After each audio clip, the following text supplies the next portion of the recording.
Okay, so external anatomy.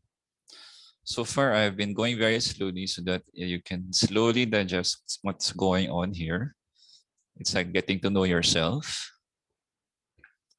Okay, so terms. This word over here, so I already pronounced it correctly earlier. So you will still have some people who have different training elsewhere, different training institutions on how to pronounce this word. So Gyrus. No? Some pronounce it as gyrus, some pronounce it as gyrus. So which one's the correct one? Is it gyrus or is it gyrus? So obviously the cat is correct. It is gyrus. So UPCM graduates, please pronounce this as gyrus. So I know you're from UPCM. Okay, so all about gyri. So when you look at the brain for the very first time, whether virtually or you had the opportunity to sit in through an autopsy where the brain was included, this is how it looks like. So it's a very wrinkled looking thing.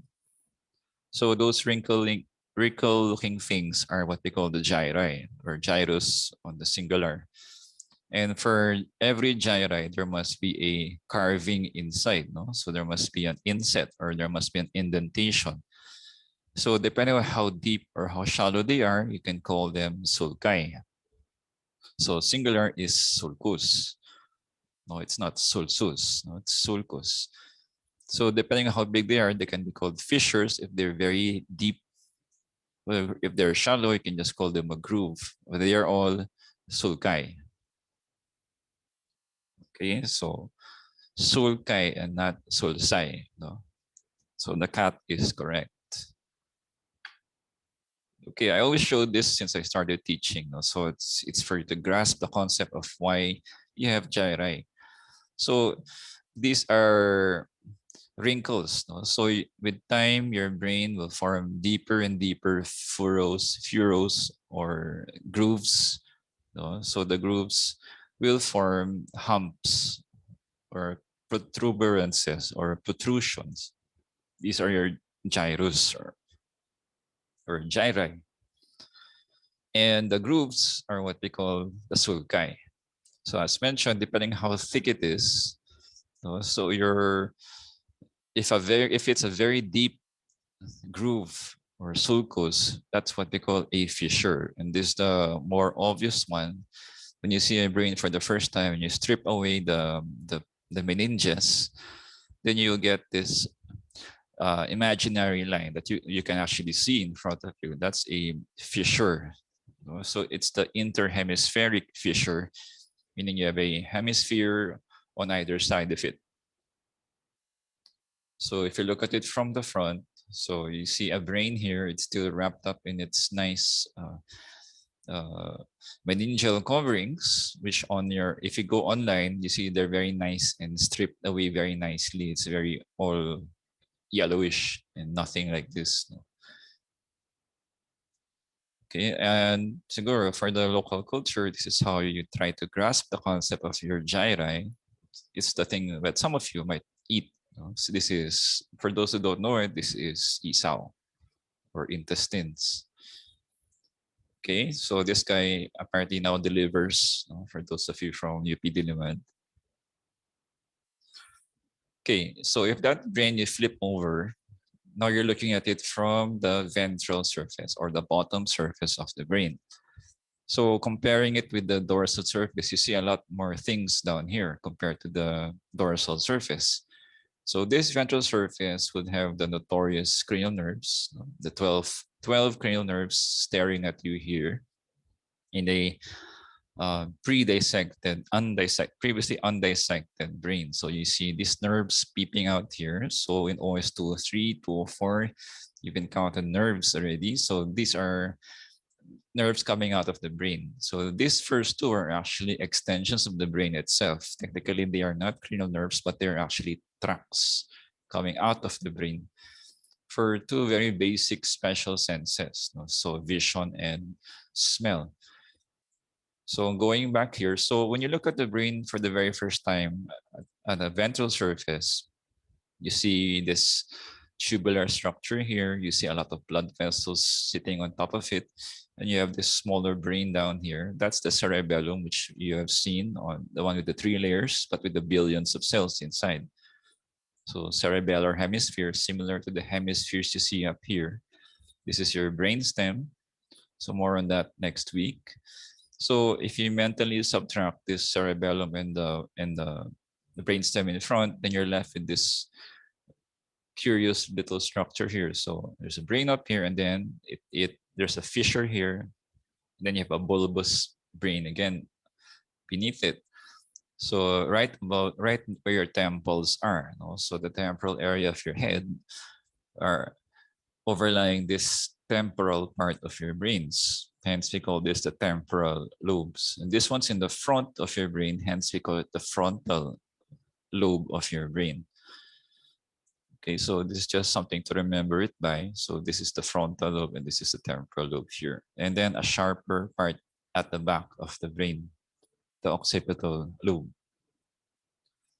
So we go back again to the front. So if you were going to rotate this, so this is the front of the brain and you're gonna turn it around. So before you leave this front, so this is the frontal part of the brain. So you saw it come out from the cadaver. This was right above the eyes down here. So this is a front part of your brain. So if you look at the shape, so it's quite round. It's quite bulbous.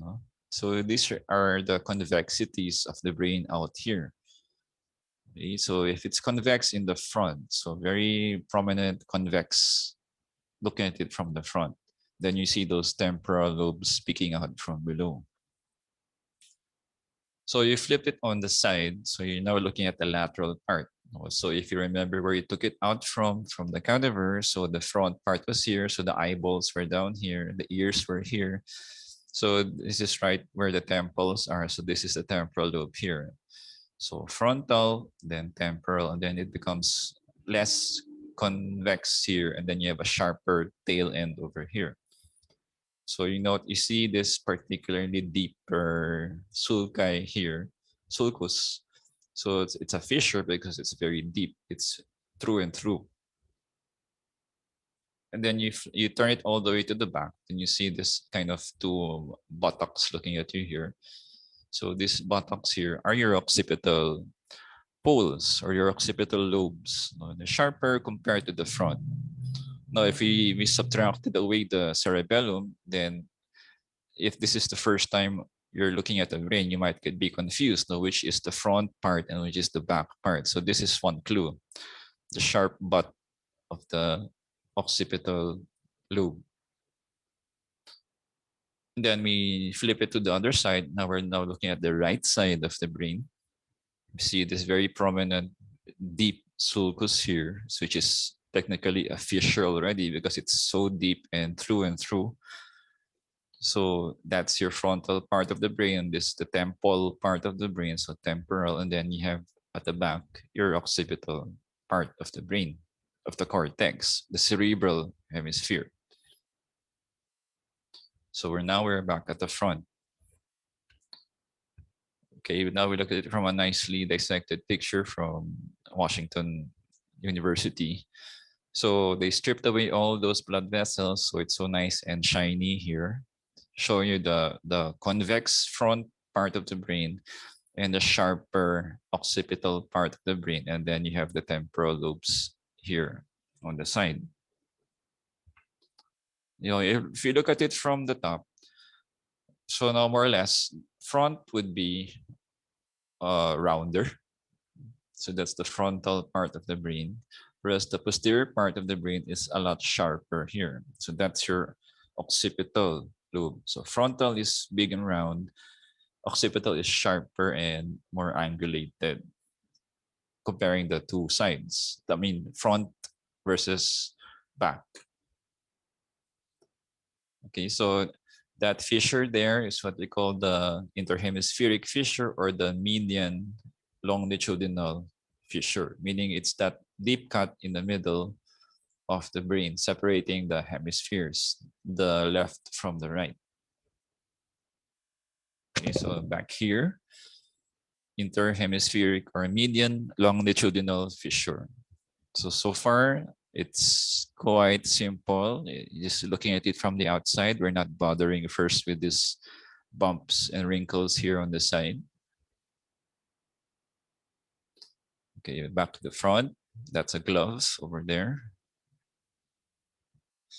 Okay, then we're back to the bottom. But this is a different brain already, a lot cleaner. The brain stem has been taken out. So what's left here is what we call the midbrain. So now we see the front part, we see the back part, and we see the lateral part. So the temporal, frontal, and occipital, and the brainstem here at the bottom, as well as the cranial nerves coming out of here. So that's the back part again. Okay, so now you're familiar with the frontal part of the brain and the temporal part, as well as the when everything else, so you know where the frontal is, you know where the temporal is, you know where the occipital is, but where is the parietal? So what does parietal mean? In Latin, it means around. So where's the parietal? I say it's around this place over here. So it's not in the front, it's not on the temples, it's not on the back part of the brain, so it's somewhere around here. So parietal means around here. So andito siya. Okay, so that gives you the poles. So the poles are just a concept, meaning because they're quite prominent. So frontal pole here, temporal pole here, and occipital pole here and temporal pole here. They're quite prominent because since they are prominent, if you're in an accident, these are the parts of your brain that will be hit first against the rigid skull, as lectured by Dr. Singh. So the front part of your brain will hit the frontal part of your bones. The occipital part of your brain will hit the occiput of your skull, and your temporal lobes will be bouncing on top of the very rigid, hard, and rocky petrous bone down here. So now we're going into the grooves. So it may all look different. No brain looks the same, but there will always be one constant. And even the constant may vary as well. There will always be a sulcus originating from the vertex, which will go down laterally. Now, this is one of two major sulci, which will help you to demarcate the brain, because the demarcation exists. Everything to the front of that demarcation line, which is the central sulcus of Rolando, is frontal, whereas everything to the back of that central sulcus is parietal. So that's one way of looking for the parietal lobe using the central sulcus. So as you can see here, even if you did a mirror image, it would not look the same. So the left here looks different from the right. So they are not exact mirror images, but they are mirror neurons residing in the same areas. So central sulcus of Rolando is, and while it may vary from brain to brain, there will always be a curve here. So that curve gives you this sort of, if you want to draw it, it's like a wavy line here. Always a constant, there will always be a bump here in that curve and then go straight down laterally. So since people are obsessed with Latin letters, that is an omega. No, it's an upside down omega over here. Why is it important? Because something is constantly located in that area. So more important for the surgeons, because when we see the omega here, we have to be careful because that area contains the motor neurons, which will control the person's hands. So very important. The dexterity of a person is quite life-changing if you lose it. So the omega sign over here. So if you're looking at it from the side, it might be a bit difficult to identify it. So you always need to start from the vertex and trace downwards with your finger, whether virtually or in real life, if you do the leap session where you actually see the actual brains.